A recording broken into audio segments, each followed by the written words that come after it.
अस्सलामुअलैकुम नाज़रीन, मैं मोहम्मद असलम हुसैन सियासत की ख़बरों में आप सबका इस्तकबाल करता हूँ।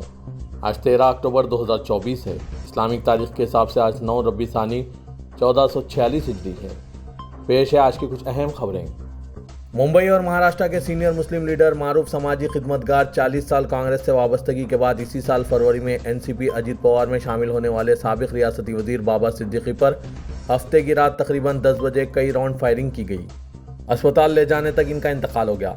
इब्तदाई इत्तलात के मुताबिक गोलियां उनके सीने और पेट पर लगी। फायरिंग में शदीद जख्मी होने के सबब इन्हें लीलावती अस्पताल ले जाया गया, जहां डॉक्टरों ने दाखिले से कबल ही इन्हें मुर्दा करार दे दिया। अस्पताल के एक सीनियर डॉक्टर ने इनकी मौत की तस्दीक की। इस मामले में बांद्रा की निर्मल नगर पुलिस ने 2 अफराद को हिरासत में लिया है। बाबा सिद्दीकी पर 3 नामालूम अफराद ने उस वक्त फायरिंग की जब वो बांद्रा ईस्ट खेर नगर से गुजर रहे थे। वाजरे के बाबा सिद्दीकी के फर्जंद जीशान सिद्दीकी इसी हल्के से रुकने असेंबली और फायरिंग जीशान सिद्दीकी के ऑफिस के करीब ही हुई है। इस इलाके में सिद्दीकी खानदान का काफ़ी असर और रसूख है। ऐसे में बरसर इख्तिदार पार्टी के लीडर का सनसनीखेज कत्ल बहुत से सवाल खड़े करता है। लोकसभा में अपोजिशन लीडर राहुल गांधी ने आज इतवार की सुबह नेशनलिस्ट कांग्रेस पार्टी के रहनुमा बाबा सिद्दीकी के कत्ल पर अपने गम का इजहार किया, जिन्हें मुंबई में नामालूम हमलावरों ने हफ्ते की रात गोली मारकर हलाक किया। महाराष्ट्र के साबिक वजीर और नेशनलिस्ट कांग्रेस पार्टी के अजीत पवार के ग्रुप के रहनुमा बाबा सिद्दीकी को बांद्रा के निर्मल नगर के करीब गोली मारी गई। बाद वो हफ्ते की रात देर के लीलावती अस्पताल में गोली लगने से चल बसे। अमन व अमान पर महाराष्ट्र हुकूमत को तनकीद का निशाना बनाते हुए राहुल गांधी ने सोशल मीडिया प्लेटफॉर्म एक्स पर लिखा, बाबा सिद्दीकी की अलमनाक मौत चौंका देने वाली और अफसोसनाक है। राहुल गांधी ने लिखा, मेरे ख्यालात इस मुश्किल वक्त में इनके खानदान के साथ है। यह हौलनाक वाक़या अमन व अमान की मुकम्मल तबाही को जाहिर करता है। महाराष्ट्र हुकूमत को जिम्मेदारी कबूल करनी चाहिए और इंसाफ का बोलबाला होना चाहिए। लोकसभा के साबिक रुकन प्रियादत ने भी एनसीपी लीडर के कत्ल पर गम का इजहार करते हुए कहा कि बाबा सिद्दीकी एक भाई और अजीज दोस्त थे।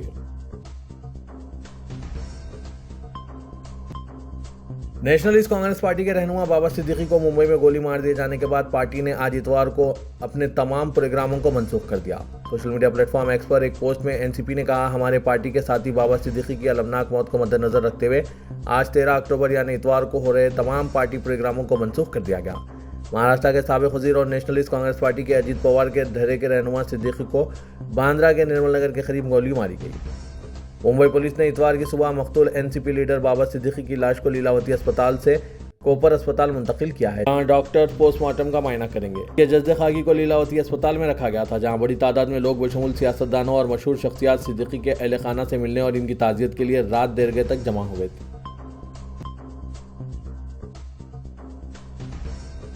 कौमी कमीशन बराए तहफ़्फ़ुज़ हुकूक़ अतफ़ाल ने एक बार फिर मदरसों में दी जाने वाली तालीम को कटहरे में खड़ा किया है। इनका कहना है कि मदरसा बोर्ड्स को दी जाने वाली सरकारी फंडिंग रोक देनी चाहिए, क्योंकि मदरसों में बुनियादी तालीम नहीं दी जाती। एनसीपीसीआर ने इस ताल्लुक़ से रियासतों के चीफ सेक्रेटरीज को ख़त लिखा है और मदरसों और मदरसा बोर्ड्स को दी जाने वाली सरकारी फंडिंग बंद करने की सिफारिश की है। शिवसेना की रिवायत को कायम रखते हुए हफ्ते की रात उद्धव ठाकरे ने दादर के तारीखी शिवाजी पार्क में दशहरा रैली में शिव सैनिकों से खिताब किया, जिसमें उन्होंने दावा किया कि 2 महीनों में इनकी हुकूमत आने वाली है और इख्तिदार में आते ही वो मौजूदा हुकूमत के जरिए इनके दोस्तों को दिए गए प्रोजेक्टों को मनसूख कर देंगे और इनके जरिए की गई तमाम बदगुमानियों की जांच करवाएंगे। उन्होंने बीजेपी और शिवसेना शिंदे के इत्तेहाद वाली हुकूमत पर इख्तिदार के लिए सत्ता जिहाद में मुलविस होने का इल्ज़ाम आयद किया। अपनी तकरीर में उद्धव ठाकरे ने कहा कि बीजेपी को अपने आप को भारतीय जनता पार्टी कहने पर शर्म आनी चाहिए, क्योंकि इस पार्टी में अब कोई भारतीय यानी हिंदुस्तानी नहीं रह गया और जनता जैसा अवाम के लिए कोई जगह नहीं है। उद्धव ने कहा कि वो आरएसएस और इसके सरबराह मोहन भगवत की इज्जत करते हैं, लेकिन वो लोग अब जो कुछ कर रहे हैं इसे सही नहीं समझते। उन्होंने कहा कि मुझे मोहन भगवत से मिलकर ये कहना है कि आरएसएस को चाहिए कि वो एहतसाब करे कि आया इन्हें मौजूदा बीजेपी कबूल है या नहीं। महाराष्ट्र हुकूमत में इत्तेहादी नेशनलिस्ट कांग्रेस पार्टी के सीनियर लीडर बाबा जियाउद्दीन सिद्दीकी को हफ्ते के रोज बांद्रा ईस्ट के निर्मल नगर के करीब गोली मारकर हलाक किया गया। जैसे ही इनके दोस्त और अदाकार सलमान खान को बाबा सिद्दीकी पर हमले की इत्तला मिली तो वो फौरन अस्पताल पहुंच गए। हमले के बाद बाबा सिद्दीकी को लीलावती अस्पताल में दाखिल कराया गया था। अदाकार सलमान खान के अलावा अदाकार संजय दत्त और अदाकारा शिल्पा शेट्टी समेत बॉलीवुड की दीगर मशहूर शख्सियात इनके अहले खाना से मिलने लीलावती अस्पताल पहुंच गए। मुंबई के मुमताज़ मुस्लिम रहनुमा सिद्दीकी बॉलीवुड के कई सितारों के करीब थे। बाबा सिद्दीकी अपनी इफ्तार पार्टी के लिए बहुत मशहूर थे। वो हर साल बड़े धूमधाम से इफ्तार पार्टी का एहतमाम करते थे और बॉलीवुड के बड़े सितारों को पार्टी में मदऊ करते थे। इनकी इफ्तार पार्टी में सितारों का इज्तिमा देखा जा सकता था। जब सलमान और शाहरुख खान के दरमियान दोस्ती पड़वान चढ़ी, बाबा सिद्दीकी की 2013 की इफ्तार पार्टी खबरों में छाई रही। इस इफ्तार पार्टी के दौरान उन्होंने सलमान खान और शाहरुख खान की देरीना दुश्मनी को भी खत्म किया और इन्हें एक दूसरे से मिलाया।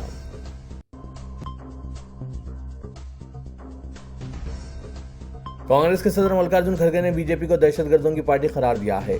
न्यूज एजेंसी ANI से बात करते हुए उन्होंने वज़ीर-ए-आज़म के इस बयान का जवाब दिया जिसमें नरेंद्र मोदी ने कांग्रेस को अर्बन नक्सल पार्टी कहा था। खड़गे ने कहा कि वज़ीर-ए-आज़म मोदी को हमेशा कांग्रेस को अर्बन नक्सल पार्टी कहने की आदत हो गई है, लेकिन इनकी पार्टी क्या है? बीजेपी दहशतगर्दों की पार्टी है जो लिंचिंग में मुलविस है, इसलिए मोदी को ऐसे इल्जाम लगाने का कोई हक नहीं है। काबिल जिक्र है कि वज़ीर-ए-आज़म नरेंद्र मोदी ने 5 अक्टूबर को महाराष्ट्र का दौरा किया था। इस मौके पर उन्होंने थाने में कहा था कि कांग्रेस और इसके इत्तेहादियों का एक ही मिशन है, तक़सीम करो और इक़्तिदार में रहो। मोदी ने कहा था कि कांग्रेस अर्बन नक्सल गैंग चला रही है, वो मुल्क दुश्मनों के साथ खड़ी है। कांग्रेस सदर मल्लिकार्जुन खड़गे ने वज़ीर-ए-आज़म के इसी बयान का जवाब देते हुए बीजेपी को दहशतगर्दों की पार्टी कहा है। नाज़रीन, मल्लिकार्जुन खड़गे के बयान पर आपकी क्या राय है? कमेंट के जरिए जरूर बताइएगा।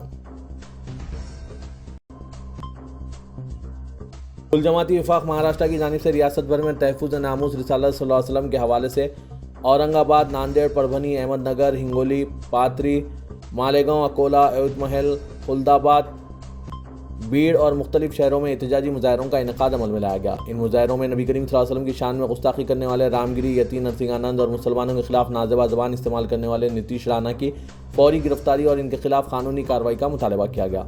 मुसलमानों ने इस हवाले से शदीद गम व गुस्से का इजहार किया और मुतालबा किया कि इन अफराद को गिरफ्तार करके जेल की सलाखों के पीछे डाला जाए। इन एहतजाजी मुजाहरों का मकसद मुसलमानों के जज्बात और मुतालबात को हुकूमती सतह पर पहुँचाना था ताकि इन अफराद के खिलाफ फौरी कानूनी कार्रवाई की जा सके जो मजहबी मुनाफरत फैलाने और हज़रत मोहम्मद सल्लल्लाहु अलैहि वसल्लम की शान में गुस्ताखी करने के मुर्तकिब पाए जा रहे हैं। मुजाहिरीन ने कहा कि यह मुजाहरा उस वक्त तक जारी रहेगा जब तक इन मुतालबात को पूरा नहीं किया जाता और गुस्ताखी करने वाले को सख्त तरीन सज़ा नहीं दी जाती। कुल जमाती वफाक महाराष्ट्र की जानिब से यह भी मुतालबा किया गया कि हुकूमत ऐसे अनासिर के खिलाफ फौरी तौर पर कानून साजी करे जो किसी भी मजहब या इसकी मुक़द्दस शख्सियात की तौहीन करते हैं ताकि आइंदा इस किस्म के वाक़यात को रोका जा सके। मशहूर मुसन्निफ़ा और समाजी कारकुन अरुंधति राय ने पेन विंटर अवार्ड 2024 की रकम फ़लस्तीनियों को अता करने का ऐलान किया। ये एक सालाना अवार्ड है जिसे ड्रामा निगार हेराल्ड पेंटर की याद में कायम किया गया। अवार्ड के लिए नामजद होने के बाद अरुंधति राय ने ऐलान किया कि वो इनामी रकम को फ़लस्तीनी बच्चों के रिलीफ फंड में अतिया करेंगी। अवार्ड के लिए ज्यूरी के अरकान का शुक्रिया अदा करने के बाद अवार्ड कबूल करते हुए तकरीर की शुरुआत अरुंधति राय ने अपने साथी अवार्ड याफ्ता मिस्री मुसन्निफ़ और समाजी कारकुन अली अब्दुल फत्ताह को मुखातिब करते हुए किया। ख्याल रहे कि अरुंधति राय का यह अतिया सिर्फ माली ताउन नहीं है, ये फ़लस्तीनियों के साथ होने वाली नाइंसाफ़ी के खिलाफ मज़ाहमत का एक अलामती अमल भी है। उन्होंने दौरान खिताब उमर खालिद, गुलफशाह फातिमा, खालिद सैफ़ी, शर्जिल इमाम, रोनोल्ड सन, सुरेंदर गैडलिंग, महेश रावत वगैरह समेत कश्मीर और पूरे मुल्क में कैद वकला, माहिरीन तालीम, तलबा और सहाफ़ियों के बारे में बात की। गाज़ा में जारी इजरायली जारियत के बारे में अरुंधति राय ने कहा कि इस्तेमारी कब्ज़ा और नस्ल परस्त रियासत के दिफा में अमेरिका और इसराइल गाज़ा और लेबनान में नस्लकुशी जारी रखे हुए हैं। ख्याल है कि पिन पीटर प्राइज़ हर साल बरतानिया, जमहूरिया आयरलैंड, दौलत मुश्तरिका के किसी एक ऐसे मुसन्निफ़ को दिया जाता है जिसकी अदबी काबिलियत और फ़िक्री अज़्म हमारी ज़िंदगी और माशरे की सच्चाई को बयान करते हैं। यह अवार्ड एक बाहिम्मत मुसन्निफ़ को दिया जाता है जिसे अपने ख़यालात का इज़हार करने की वजह से ज़दोकोब किया गया हो। तेलंगाना के वज़ीर आला रेवंत रेड्डी ने दशहरे के मौके पर पहली मरतबा अपने आबाई मौज़ा कोंडारेड्डीपल्ली का बहैसियत चीफ मिनिस्टर दौरा करते हुए करोड़ों रुपए के तरक्याती कामों का संग बुनियाद रखा और 72 लाख रुपए की लागत से तामीर करदा ग्राम पंचायत के दफ्तर की इमारत का इफ्तिताह अंजाम दिया। मुकामी अवाम की जानिब से बदकम्मा और दीगर मुकामी रिवायत के मुताबिक पुरजोश खैर मकदम किया गया। चीफ मिनिस्टर ने अपने आबाई मौज़ा में दशहरा तकारीब में हिस्सा लिया और मुख्तलिफ तरक्याती कामों का संग बुनियाद रखते हुए मौज़ा की तरक्की के लिए इक़दाम का आगाज़ किया। तेलंगाना के वज़ीर आला रेवंत रेड्डी ने अपने आबाई मौज़ा में मॉडल ग्राम पंचायत बिल्डिंग के इफ्तिताह के मौके पर इस इमारत के रूबरू मौजूद सहन में आम का पौधा लगाया। उन्होंने ज़ेर ज़मीन ड्रेनेज निज़ाम, सीवरेज ट्रीटमेंट प्लांट के अलावा दाखिली सड़कों की 18 करोड़ की लागत के तामीर का संग बुनियाद रखा और इन कामों का इफ्तिताह अंजाम दिया। उन्होंने इस मौके पर 18 लाख की लागत से अपने आबाई मौज़ा में SC तबके के कम्युनिटी हॉल की तामीर का भी संग बुनियाद रखा। कोंडारेड्डीपल्ली में 3 kV के शमसी तोनाई प्रोजेक्ट की तनसीब का भी चीफ मिनिस्टर ने संग बुनियाद रखा जो कि दरकार बजट का लागत से मुकम्मिल किया जाएगा। तेलंगाना के नायब वज़ीर आला बल्लू भट्टी विक्रमार्का, वुजरा टी नागेश्वर और P श्रीनिवास रेड्डी ने जिला भद्राद्री कुत्तागुड़म में ईश्वरापेट पाम ऑयल फैक्ट्री में 2.5 मेगावाट के बरक़ी प्लांट का इफ्तिताह अंजाम दिया। जिसकी तामीर पर 36 करोड़ 50 लाख रुपए के मसारिफ आए हैं। इस मौके पर डिप्टी चीफ मिनिस्टर मल्लू भट्टी विक्रमार्का ने तकरीर करते हुए कहा कि तेलंगाना में इंद्रम्मा राज्यम के आने के बाद अवाम को दशहरे का एक तोहफा है।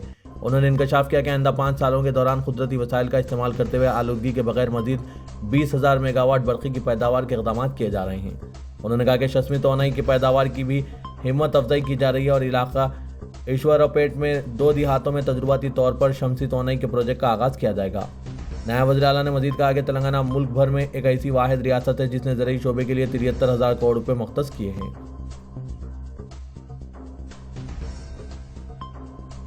तेलंगाना के वजीर बीसी वेलफेयर पूनम प्रभाकर ने रियासत के अवाम से अपील की है कि वो अनकरीब रियासत भर में शुरू होने वाले घर घर जामे सर्वे में ताउन करें। उन्होंने कहा कि रियासत भर में 60 दिन के अंदर घर घर जामे सर्वे करवाते हुए हर तबके की समाजी, सियासी और माशी सूरत-ए-हाल का जायजा लिया जाएगा।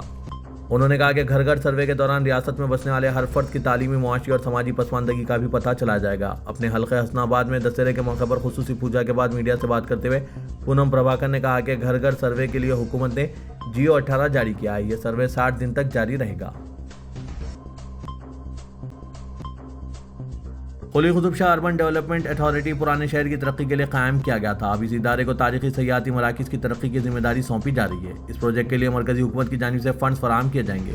कुली कुतुब शाह डेवलपमेंट अथॉरिटी की जानिब से एक तफसीली प्रोजेक्ट रिपोर्ट तैयार करने के लिए कंसल्टेंट का तकर्रुर करने पर गौर किया जा रहा है। सरकारी ज़राए के मुताबिक एजेंसी टाउन प्लानिंग की मदद से ऐसे मुकामात का सर्वे करेगी जहां से कुली कुतुब शाह अथॉरिटी को आमदनी हासिल हो सकती है।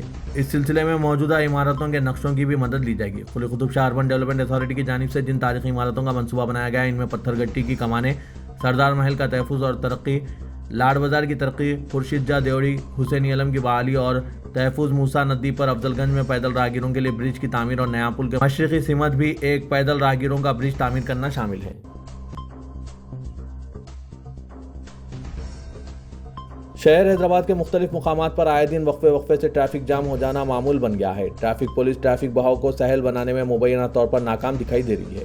चंद माह कबल पुलिस ने गलत सिमत में गाड़ियां चलाने वालों के खिलाफ मुहिम चलाई थी, मगर ये मुहिम बताया जाता है कि मतलूबा नतायज हासिल करने में नाकाम रही। ज़राए ने बताया कि शहर के चारों सिमत कहीं ना कहीं रोज़ाना ट्रैफिक जाम रहती है, जिससे अवाम को अनगिनत मसाइल का सामना है। वहीं मरीजों को अस्पतालों को ले जाना भी मसला बन गया है। ट्रैफिक में कई एम्बुलेंस गाड़ियां फंस जाती है। ट्रैफिक अमला बड़ी मुश्किल से इन्हें आगे जाने के लिए रास्ता फराहम करते हैं। बताया जा रहा है कि मोटी तनख्वाहें और मरात हासिल करने के बावजूद पुलिस अहदेदार और मुलाजमीन अवाम को ट्रैफिक जाम के परेशान कुन सूरत-ए-हाल से बाहर निकालने में नाकाम दिखाई दे रहे हैं। बताया जा रहा है कि टैंकबंड चौराहा, हैबिट्स, अफजलगंज, मौजम जाही मार्केट, लकड़ी का पुल, महावीर अस्पताल रोड, मेहदीपट्टनम, टोली चौकी, मदीना बिल्डिंग, सितंबर बाजार में ट्रैफिक का मसला वबाल जान बन गया है।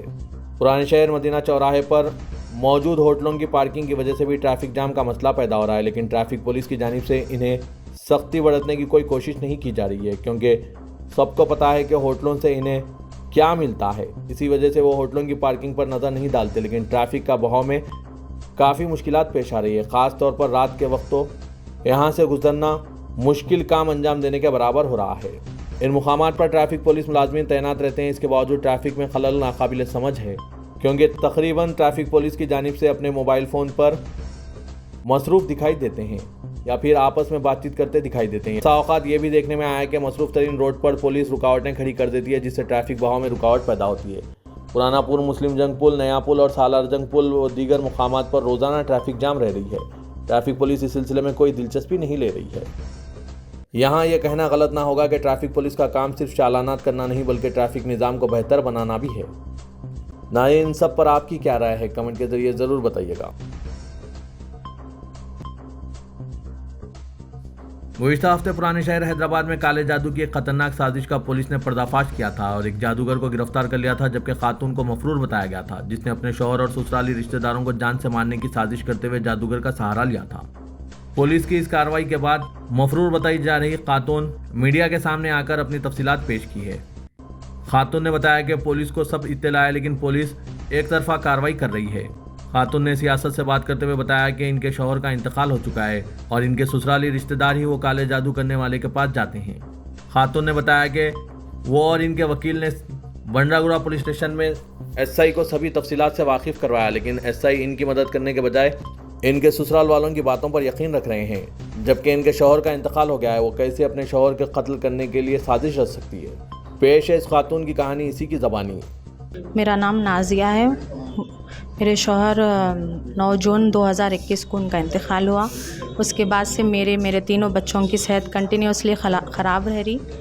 मेरे ससुराल वाले जो है, जैसा उनका डेथ हुआ थोड़े दिनों में आपको घर से निकाल देते और आपका कार ले लेते बोल के ऐसा बताए थे।